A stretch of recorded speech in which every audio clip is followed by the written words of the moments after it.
In 1900, when the infant VCH published its first fat, red, gold-blocked volume, Hampshire 1, the British motorcycle industry was barely 5 years old.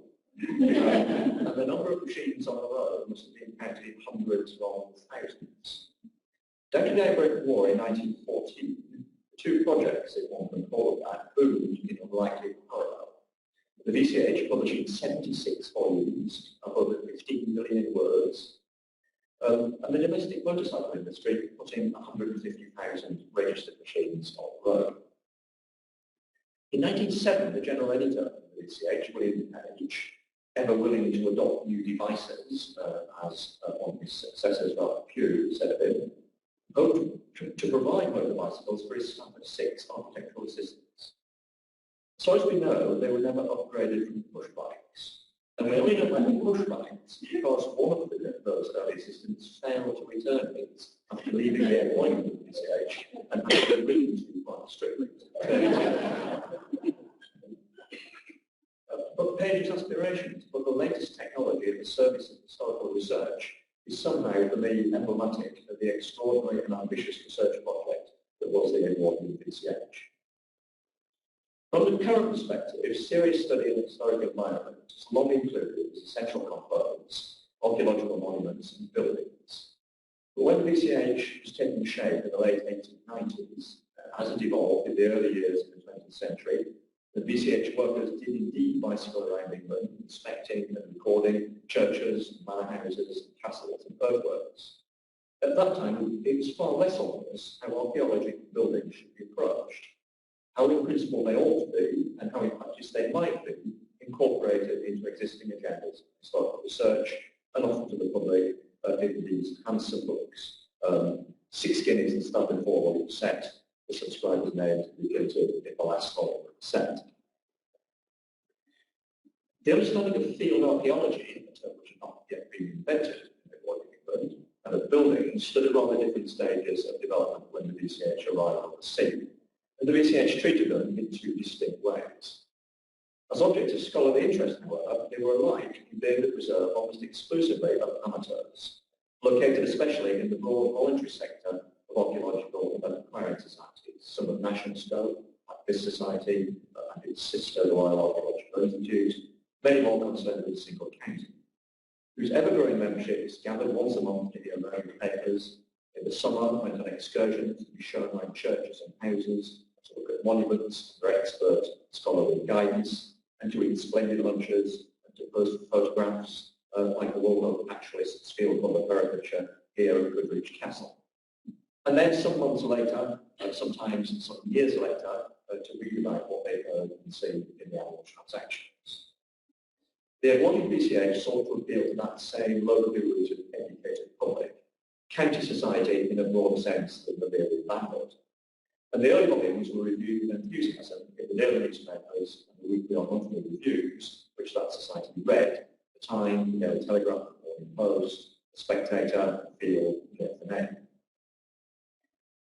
There are readily accessible subscribers lists only for the 4 VCH counties completed before 1914. That's Bedfordshire, Hampshire, Lancashire, and Surrey. And I've not yet made the time or steeled myself with the tedium of cross-checking the names of the private subscribers, over 900 across those 4 counties, with the membership lists of the appropriate county archaeological and kinship societies. But a glance gives a strong impression of representing traditional land and rural society rather than the newer worlds of industry or suburbia. Per 100,000 population, traditional rural Bedfordshire had 75 VCH subscribers, mixed Hampshire 50, suburban Surrey 14, and industrial Lancashire only 4 per 100,000. It's also worth remembering that the VCH was a commercial enterprise, though it did have private supporters too. It needed those subscribers to complete the county sets to pay its way, and so it had to provide what it judged potential subscribers wanted. That said, the projectors of the VCH were wildly ambitious. When the scheme was refined in 1904, after just 9 volumes appeared, the idea was to publish, within the next 10 years, a complete set of 173 red gold block volumes, covering the history of 41 counties. That's the 39 historic counties of England plus London, plus Monmouthshire. And the thousands of parishes. The first BCH scheme set out number as 9,650, later revised upwards to over 10,000.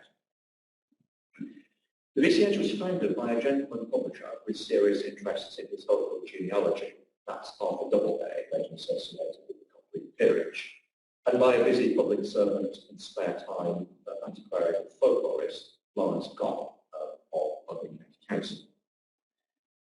Here's Goll. But at an early stage, they had the sense to bring in William Page, here seen late in life, a professional record agent who combined an exceptional grasp of the materials and methods of English local history, including archaeology and buildings, with a sheer genius for recruiting and training the large staff needed to carry on the VCH, a staff which included many young women historians, of whom he was a pioneer employer. Page showed genius too in organising the Herculean task of research that was set in motion and the enormous quantity of notes and correspondence that it produced. The Edwardian VCH, let's remind ourselves, employed more historical researchers than all the universities of humanity together. Page's own description of the scale of the enterprise at its peak in autumn 1908 is worth quoting. I have collected from original sources an immense amount of material which is sorted and arranged under the 10,000 and odd parishes in England, and I have a staff numbering about 70 persons of both sexes who have been gradually trained to write history and describe architecture, prehistoric, Roman, and medieval remains. Paul is now going to look at archaeology of the early VCH, Great War, and then I look at architecture, and Paul will present our modern conclusions.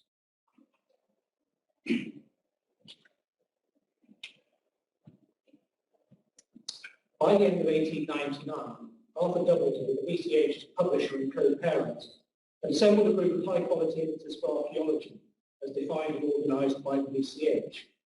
These all had jobs elsewhere and worked in their spare time for fees. Roman remains, for instance, was in the care of F.J. Haverfield, student and librarian at Christ Church, Oxford, and from 1907, Camden Professor of Ancient History, who the ODNB notes redefined the study of Roman archaeology through his work on inscriptions and via excavation. In fact, he was probably stretching himself too thin and was notorious on the VCH for not delivering texts on time or at all. Several volumes lack Roman sections, jumping straight from early man to the Anglo-Saxon period. Anglo-Saxon archaeology itself was overseen by Hercules Reed, who had been appointed keeper of British archaeology, British and medieval antiquities at the British Museum in 1896. Interestingly, both Haverfield and Reed, like Page and Doubleday, were relatively young men, around 40, what might be termed vigorous professionals, rather than grand old men. Also engaged in work on the Anglo-Saxon sections was Reginald Smith, who was younger still, and who was to go on to make important contributions in several areas of archaeology, including Neolithic pottery, and to take over Reed's old job at the VM, before, in old age, being seduced by the attractions of ley lines and H.G. Wells' proposals for a world brain. The archaeology sections have a fairly consistent structure, generally in the first volume of the set and the first to appear, although not entirely so, and in some counties, one or more sections were excluded, and in the case of Professor Haverfield, we've seen one reason for that. In other instances, it was because the ground plan had a separate provision. For instance, by 1904, there was a plan for Haverfield to provide British coverage of the 6 northern counties in a separate volume. Other non-appearances, whether because no extra could be found or was because they failed to deliver, remain to be explained. The sections which appeared most consistently were early man, Roman and Roman British remains, Anglo-Saxon remains, and ancient earthworks. Occasionally, subdivisions of prehistory or particular additional sections were provided. Cornwall, for instance, has a separate section on stone circles by G.F. Tregell, and early Christian monuments by A.G. Langdon. Hampshire, a meaty appraisal of Roman Silchester, where our society was conducting major excavations at the time, while Derbyshire has an appraisal of early Christian art by J. Ronald Allen.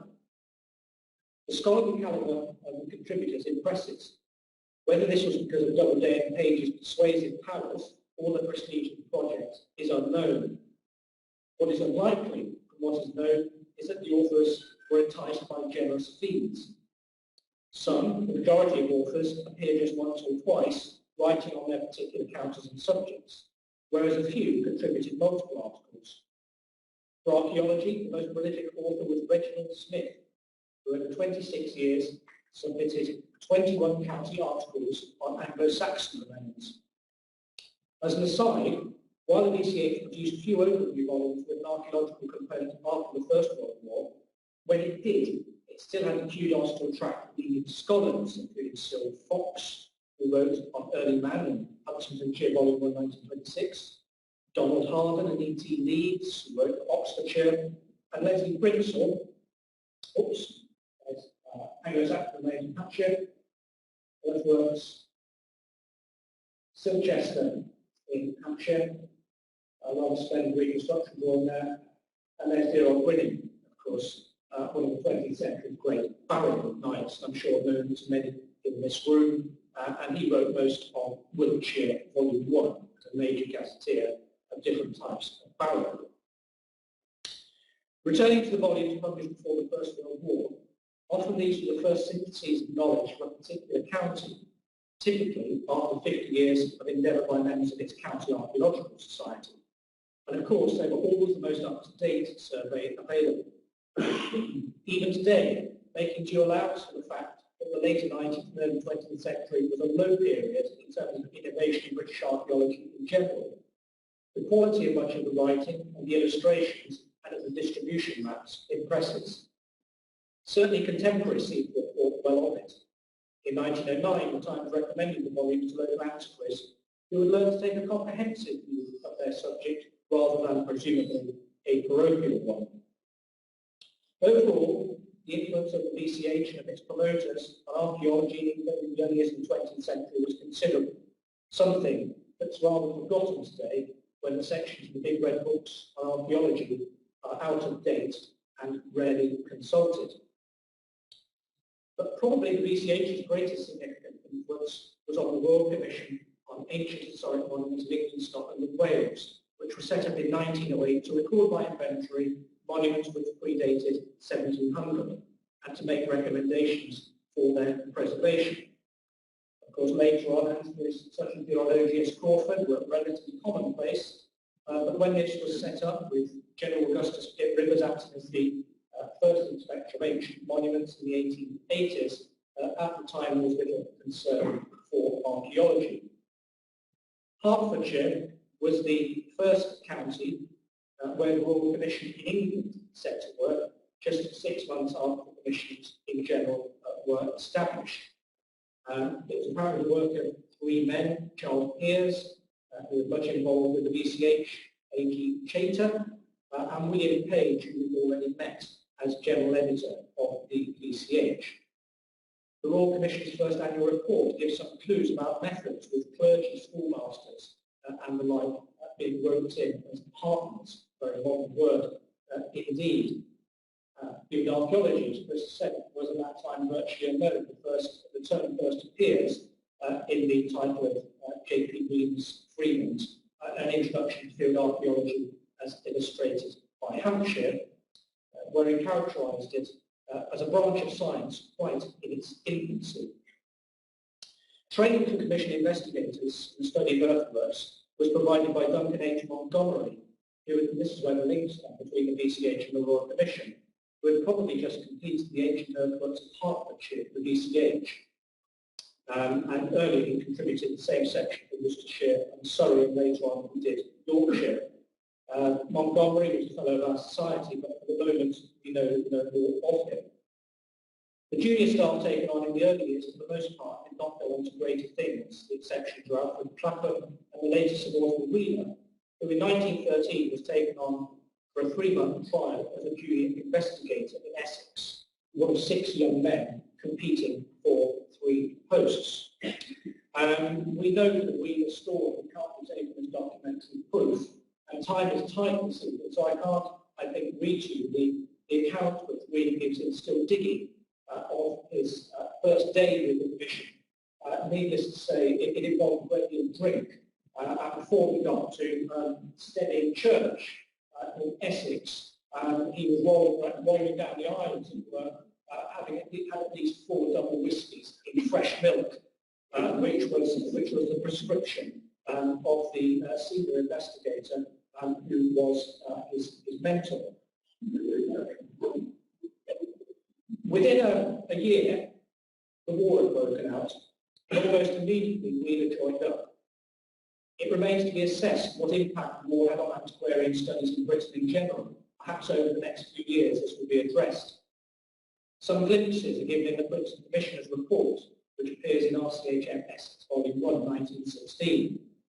It reports with regret the death in active service in Flanders of the Commissioner, Sir Schomburg K. MacDonald, FSA.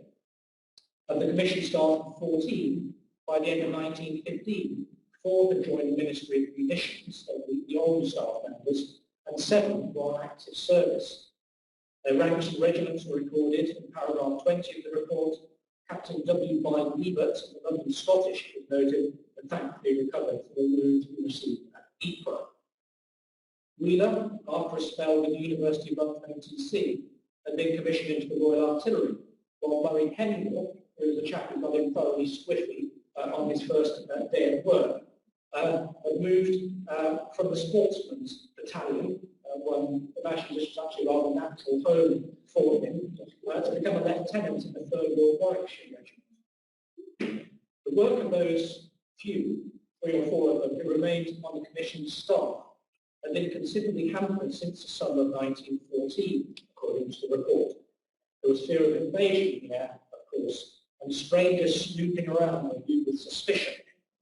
As the report noted, quote, in Essex, the strategic importance of the county rendered the movements of our investigators so suspicious in the eyes of the military authorities that, in view of the trouble caused by their constant arrest, detention, and release, we desisted from further investigation at the request of the Chief Constable.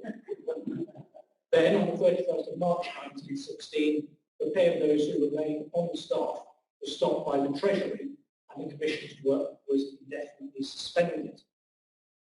A full record of the staff's, both men and women's, war service, including their decorations, is given in Essex 2 in 1921. And it is notable how many of the staff served from 14 to 19.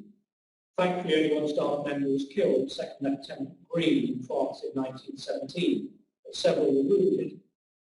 The whiskey-drinking Murray Kendall, who led Wheeler astray, by now a captain, was invalidated home in France in 1919 from the 1st Army Sniping School, whilst Ernest Rabula, who was a temporary 2nd Lieutenant and won an NC in 1917 as a forward artillery observer, was noted in 1921 as having been previously wounded in battle, still suffering from wounds and shell shock. He did eventually return to work. Mortimer Wheeler, of course, won a good MC in 1918, capturing German field guns, while Captain Wilfrid B. Liebert, wounded in 1914, received the same award for gallant action just 5 days from the war's end, leaping into a river at the head of his company to lead an advance under very heavy rifle and machine gun fire. Work was similarly suspended during the war on the PCH, although we have yet to tease out this particular story. Again, this evening we haven't got the time to go into the full ins and outs of how the BCH staff influenced, trained, and generally helped out on those early commission volumes. Commissions that they shared aspirations, but a great deal of correspondence about how the 2 organisations could work together.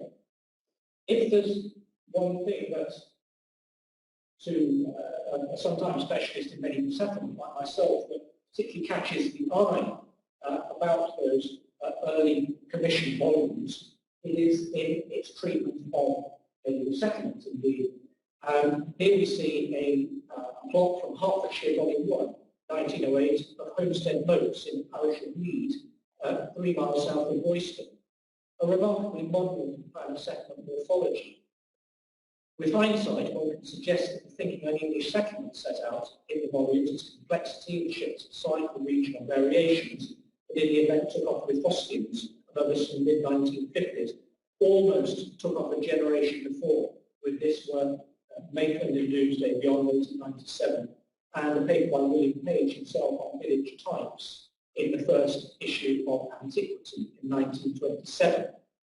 But what was missing in the days before medieval archaeology, especially open area excavation, was an appreciation of change over time rather than the immutability of an established village plan. So, while efficient, innovative in matters of description, the early commission volumes were light on analysis. Chris Taylor's made a point to me that this is almost wholly lacking analysis, that is, from early volumes like Hertfordshire and Essex. Herefordshire in 1931 was better, as was Huntingdonshire in 1926. But it was only in the mid-1930s with Westmorland that there was a significant step forward, both in quality of survey and in analysis. Although it remained the case that even in the 1950s, all descriptions remained commonplace. It seems that the Commission's ambitious original scheme, so necessary for setting its forward agenda, eventually proved a hindrance to intellectual development and something that eventually had to be tackled.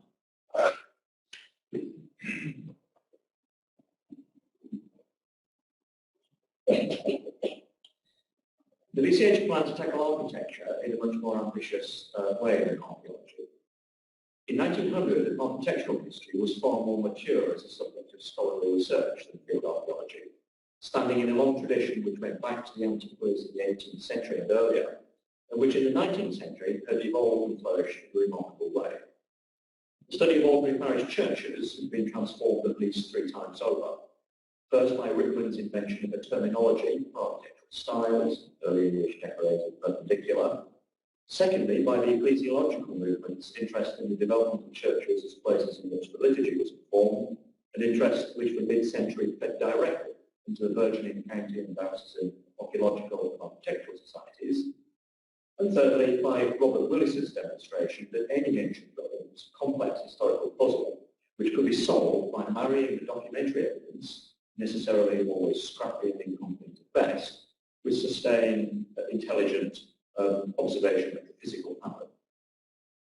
Knowledge of domestic building was not so far advanced, but the study of great houses was well established, and from the late 1880s and 1890s, there began to appear books which took a regional or a national perspective, what was rather later called vernacular buildings, including Addy's pioneering evolution of the English house in 1898.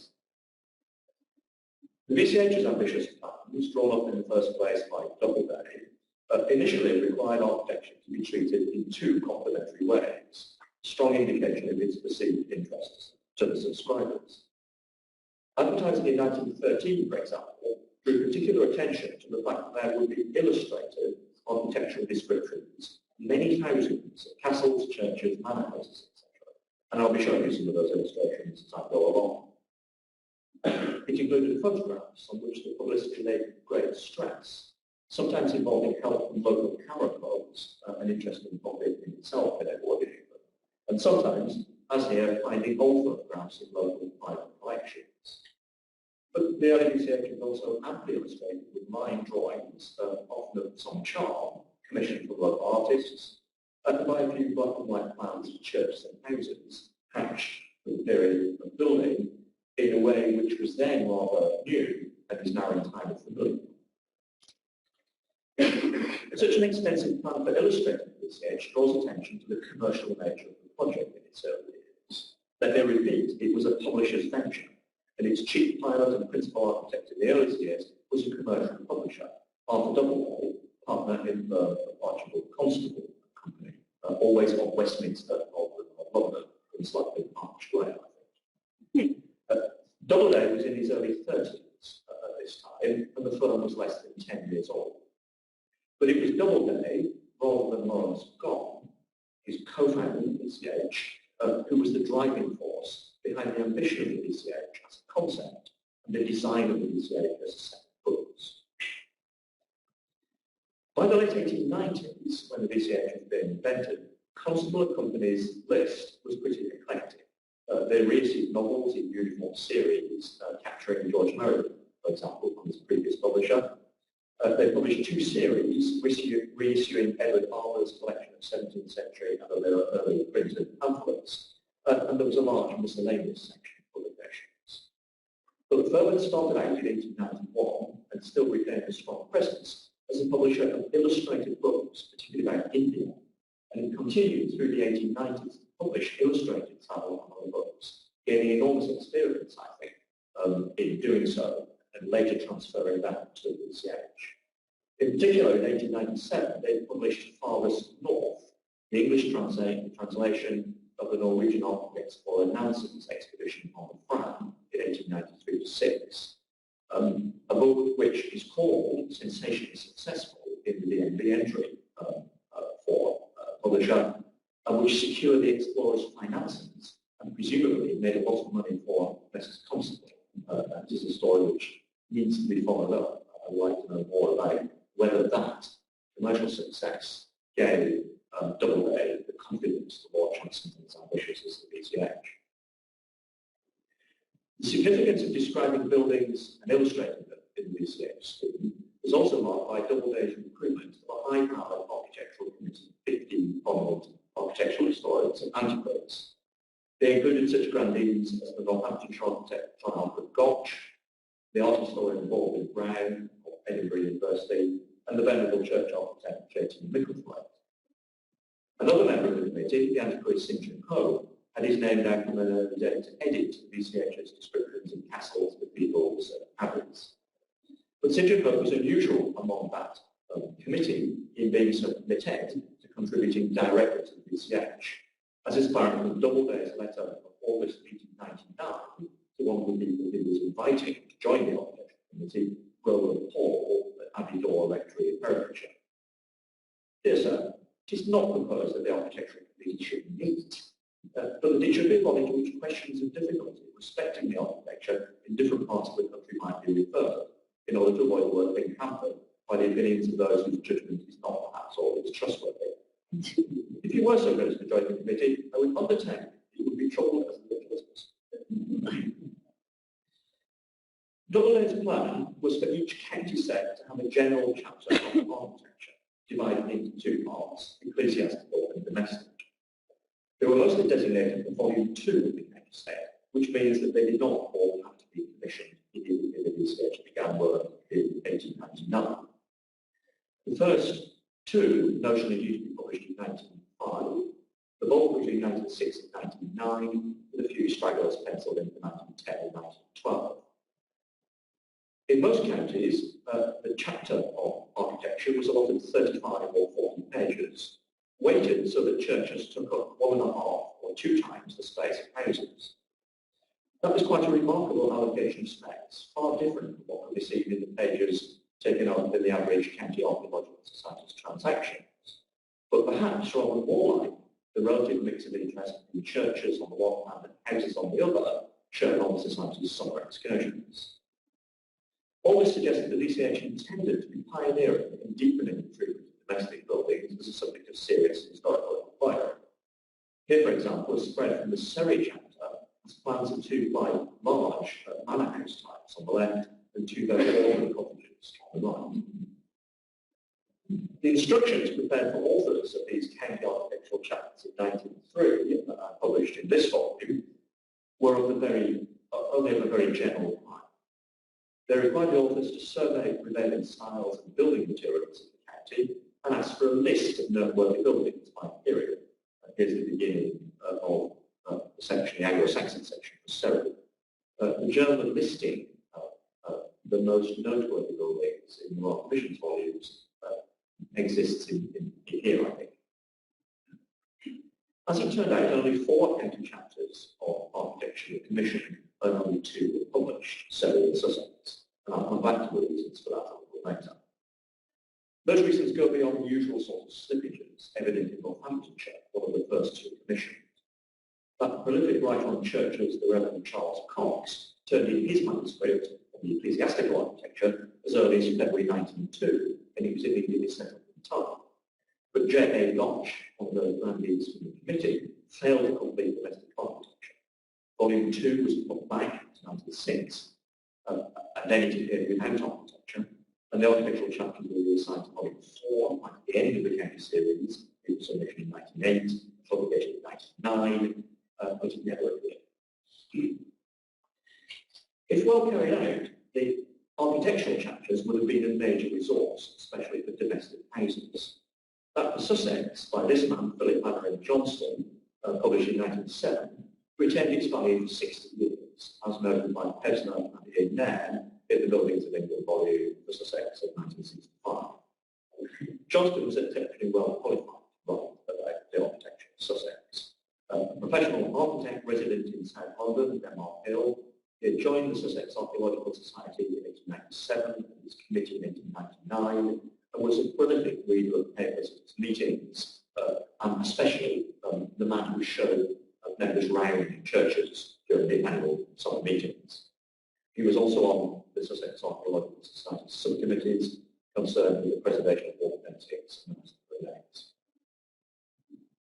Independently of those county chapters, most of which were never written and never published, individual buildings were to be treated in detail in all those thousands of parish histories of PCH, where the descriptions of churches would sit alongside historical information about the Bowson and other matters, and the descriptions of manor houses would go with the detailed treatment of the ownership of the manor at the time. In other words, where buildings would be placed in what was understood as their local contents. I don't imagine for a moment that scheme was fully worked out when the BCH began work in 1899 on the double list scheme. I think this is due to Page after he joined the Central Editorial Team in 1902. For churches, much more prescriptive instructions were drawn up for the authors of these parish-by-parish treatments. For example, in stating the requirement to avoid Rickman's stylistic terminology in favour of giving deaths, a historical account was provided of the kind which had been pioneered by Robert Willis, but in the Edwardian period was more associated with the name of James Micklethwaite on the Researchers' Architectural Committee. The instructions of 1903 say, the leading idea in writing the architectural history is to show in what order and by what buildings or additions or mutilations the church reached its present form. Manor houses, castles, and what were vaguely called other important houses were also to be described architectural and historical. There was no plan in the BCH to treat minor buildings parish by parish because they were supposed to be covered in a more general way in those county chapters which they were in. Illustrations, as I've indicated, were an important part of the way the BCH intended to cover significant buildings of England parish by parish.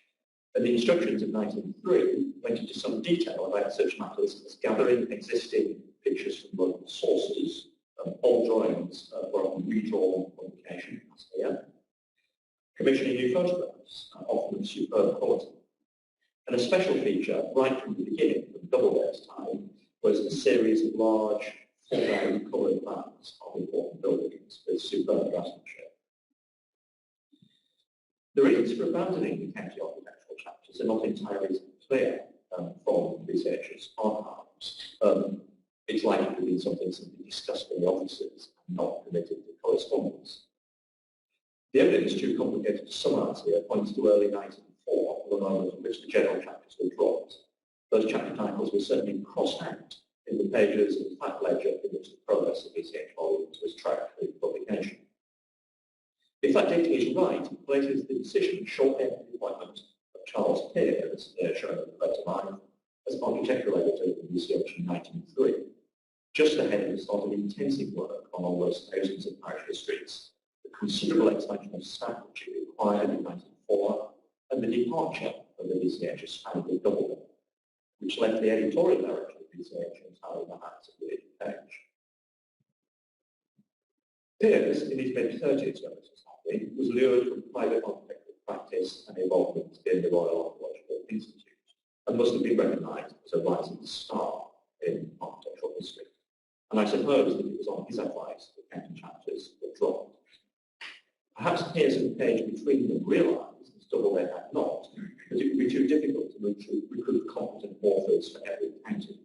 And perhaps they saw that in many counties a worthwhile survey could not be undertaken until the buildings had been examined with detail of the parish histories. As it turned out, architecture was one of only two topics drawn from the BCH scheme once work had begun. The other had been the scheme associated with Martin Scott, who was part very early in the BCH. There were going to be chapters on folklore, dialect, and local customs. If the county summaries of architecture would have stretched the capacities of the scholarly community. Detailed description, parish by parish, was more ambitious still. Nothing on this scale had been attempted before, and it seems unlikely that the two co-founders of the VCH, Doubleday and Don, understood the magnitude of that task. The first topographical chapters to appear, in fact, have their architecture written in the voluntary capacity. The 11 parishes of Alton Hundred, which is 1, by St. John Pope, published 1903, Piers, and the 5 of Farnham Hundred in Surrey, published 1905, by Piers alone. Scaling up the architectural work in a way that would see the entire set of 173 volumes published by 1914, as was intended, was an enormous undertaking, and one which was tacitly cut back in 1910, when a reduced plan was drawn up to work on just 10 counties concurrently. After a great financial crisis, it stopped VCH work altogether for 15 months or so in 1910. And after the foundation too, as we heard from Paul, of the Royal Commission on Historical Monuments of England in 1908, which proposed an inventory of the local monuments and buildings of all kinds dated before 1700. The plan for the Commission, using public money, cut across the VCH's grandiose intentions for the treatment of buildings. And I'll come back to the relationship between the two bodies of Parliament. Meanwhile, however, the VCH's historical descriptions of churches and houses parish by parish was being undertaken by 3 different groups of experts. First, there was a salaried staff of VCH architects, as they were called, reporting first to Piers and then to his successor from 1910, John Quekert, also killed in the First World War. Quekert had been articled to architects and worked as special draftsman to the builder. Their assistants numbered 6 in 1907 before the financial crisis and 4 after 1910, when work on VCH resumed. Some were young men with some architectural training already. J.W. Blow, born in 1872, for example, had been an assistant to Gotcha's partner Summers Clark and to J.T. Mickleflate, both of them on the VCH Architectural Committee. And another such was T.F. Ingram, articled in Wakefield between 1900 and 1903, an assistant in various architectural offices between 1903 and 5, working for the VCH between 1906 and 8, and then going back into professional practice. Secondly, where there were local experts, they were commissioned to work on specific areas of the country. The Whole of the Isle of Wight, for example, published in Hampshire 5 in 1912, was the work of the man shown here, Percy Stone, who also wrote much of the manorial descents and the parish histories of the Isle of Wight too. He retired to the Isle of Wight from architectural practice in London in 1899. In Lancashire, Piers took on a freelance assistant in the person of this man, Frank Halliday Cheetham of Southport, born 1872, who trained as an architect and never practiced. He was recruited in 1907 when work on Lancashire was already underway, further to ease the burden on Piers, particularly to stop Piers having to travel to Lancashire on a regular basis to look at buildings. First, Piers tutored Cheetham in how to do buildings in research manner, in what remained to be done into southern hundreds of the county, and then turned him loose to work by himself on the centre and north of the county. Because Cheetham was a freelance, some of his tuition can be seen in the VCH correspondence files. Naturally, there's no sort of documentation for the staff architects. In any case, the staff records of VCH, unlike the correspondence, were destroyed in the blitz because they were left behind in Constable's office when the editorial correspondence was taken away in the 1920s. Cheetham completed his work on Lancashire probably in 1909 and later worked on County Durham at VCH, as in postcard sent page here, and other counties. And thirdly, there was some cherry-picking of major buildings by the grandees on the Architectural Committee and elsewhere. Among the committee members, for example, Harold Breakspeare worked on Winchester Cathedral and 4 Abbey churches, one of which was Waverley Abbey, Surrey Volume 2, published in 1905, the same year as his own sumptuous monogram on Waverley, published by the Surrey Archaeological Society. And the prominent cathedral and diocesan architect W. Caraway likewise wrote about Lambeth Palace in Surrey Volume 4, published in 1912. But the great majority of buildings described historically by the VCH before the World War, whether they were written by staff members or on commission, were undertaken by those who, in what were surely in Page's words, quote, had been trained in the history, by the history, for the history, an approach which in the long history of VCH has proved much the most effective way of getting volumes written and published, and which, in the particular case of the scheme for dealing with buildings in the Edwardian BCH, worked out, I think, by Page and peers, only very incompletely recorded in the surviving correspondence, became the foundation of the Royal Commission's methods, as I shall now explain. While I do explain, two gratuitous illustrations from the BCH volume.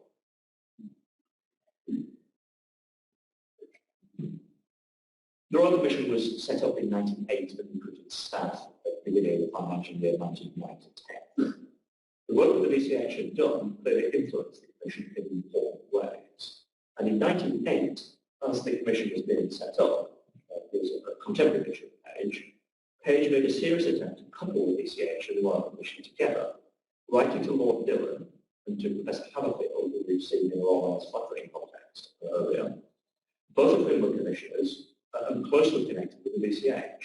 Dillon serving, both of them serving on the BCH as advisor of the committee. Page wanted the commissioners to hire the BCH staff architects as its inspectors and pay them 5 shillings an hour. The work was to be managed by himself and peers, either as commissioners or as chief inspectors. But the commission was appointed in October 1908 without either of the BCH men, Page and peers, on it. Though Page, as an assistant commissioner, joined the sub-commission set up in December to superintend work on each of the 4 categories of monument: prehistoric, Roman, ecclesiastical, and secular. Page was the only person on Secretary Duckworth on all 4 sub-commissions. The commission was not in a position to appoint its executive staff, as I said, until April 1909. And in December of the previous year, Page was still pushing the idea that the BCH should do all the work. But that idea remained in sands when that financial crisis that I mentioned earlier overwhelmed the BCH in January 1909 with the withdrawal of its chief financial supporter. Page was compelled to lay off members of his permanent staff. We then arranged with the Commission's Secretary, Duckworth, to lend the Commission 2 of the BCH architects, J.W. Blow and Mary Kendall, a whiskey-drinking tutor of Mortimer Wheeler. To lend them on a temporary basis for salaries of £3 a week and expenses to be paid by the Commission for the duration of the arrangement.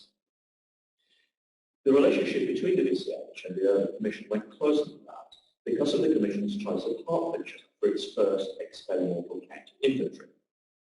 Page had lived in Hertfordshire since 1896, in this house at the top end of the High Street in St Albans, opposite St Peter's Church, and he was actively involved in Hertfordshire history, in the Archaeological Society and the New County Museum, for example. The BCH had already published the topographical accounts and the building descriptions of 42 parishes and 200 in Hertfordshire during 1908, and the staff had already visited and compiled descriptions for another 77 parishes intended for volume 3, leaving only 17 parishes in 100 still to be covered. Page's second plan therefore included the Commission to hire peers to check the accounts already compiled at £50 if the Commission could supply with a car and £52 if not. They did lend Pears a car, and there's some charming correspondence dealing with the arrangements for what Page called stabling the car. And then it's oscillates. The BCH, I think, taught the Commission how to describe buildings for the inventories. Page explained the BCH working methods to Duckworth in March 1909, and in April, the BCH architects showed Duckworth how they worked in the field. Duckworth wrote back to Page thanking. I've had 2 long days with Kendall and Blow, doesn't mention whiskey in this case, I don't know whether they featured or not, and hope to have more of you to spare them. They were most patient with my advice and allowed me to see some of the peculiar fascination of their work. The BCH's financial crisis was in fact prolonged over 15 months or more to April 1910, when at last it was rescued by W.A. Smith, one of the sons in W.A. Smith and Sons. In the interim, those 2 members of staff had been left, Kendall and Blow, and joined the Commission staff on a permanent basis. There were 2 of the 3 investigators in post in 1911, and half the Commission's clerical work was in the hands of another refugee of the BCH, Miss Edith Keat. The links between the 2 organisations continued to tighten down to the suspension of work by both in 1915. Pears left the BCH in 1910 to become Inspector of Ancient Monuments in the Office of Works, a position from which he was much involved in the work of the Commission as an assistant commissioner. S.C. Kane Smith worked for both organisations. The man who Paul mentioned as having been badly injured in the First World War was also the man who failed to return the bicycle in the VCH. Dennis Rabula was on the VCH staff between 1910 and 1912, left in order to qualify as an associate of the REMA, and then in 1913 was appointed as an investigator on the strength of the reference from Page, which I will quote at the section for. He's an architectural archaeologist, or perhaps an archaeological artist. For architecture is his stronger qualification. A careful and reliable worker, but like the others, his English spelling and handwriting leave something to be desired. Quite easy to get on with, and what I think make a good investigator. Likewise, when the Commission decided to need proper advice on heraldry, it turned to the VCH as well, the expert, Canon Dorling, an old friend of Page, frequently frustrated Page by the slowness in turning in the blazons. There's a wonderful letter that begins, "My dear Dorling, you are a very witty man." And it goes on to explain the nature of the Another recruit from the VCH to the Commission was the Romanist Marjorie Taylor. Page himself, however, remained the linchpin of the connection between the two bodies. He revised the reports in all the individual buildings and wrote most of the historical introductions for the first volume, Hertfordshire, 1911, of the Royal Commission, and Buckinghamshire, 1912 and 1913. And he was on the subcommittee of 1911, which considered the formal publication of the Royal Commission in the volumes in light of the experiment with Hertfordshire. The Commission's volumes, of course, look a little like VCH volumes in some significant ways, not so much in the front cover. The Commission had a slightly smaller format, an inch shorter, but it had that same mix of single column and double column type, and fold out at the end with page boundaries printed. But how much of that is coincidence and how much within the page is difficult to say. The story that I've told deserves fuller explanation than we can support here by plundering the VCH archives and the Royal Commission archives. But for the moment, I will leave it at that and pass you back to Paul with some concluding remarks about the consequence during.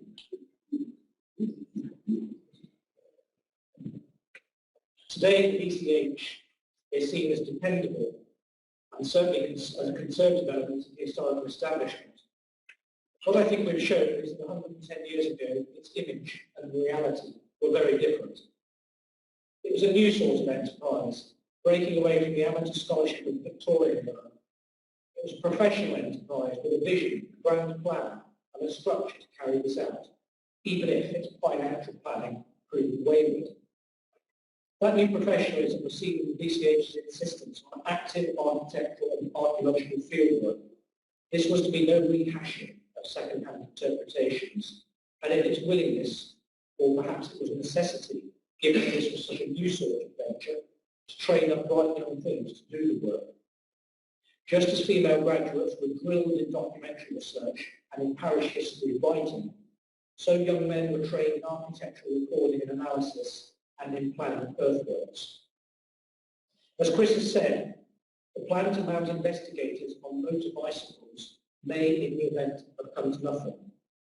But that this was, in the early 1900s, an organisation that embraced all the advantages the modern world had to offer, and one which provided a moral and intellectual and practical underpinning for the parallel venture of the English Royal Commission becomes ever clearer the more we investigate.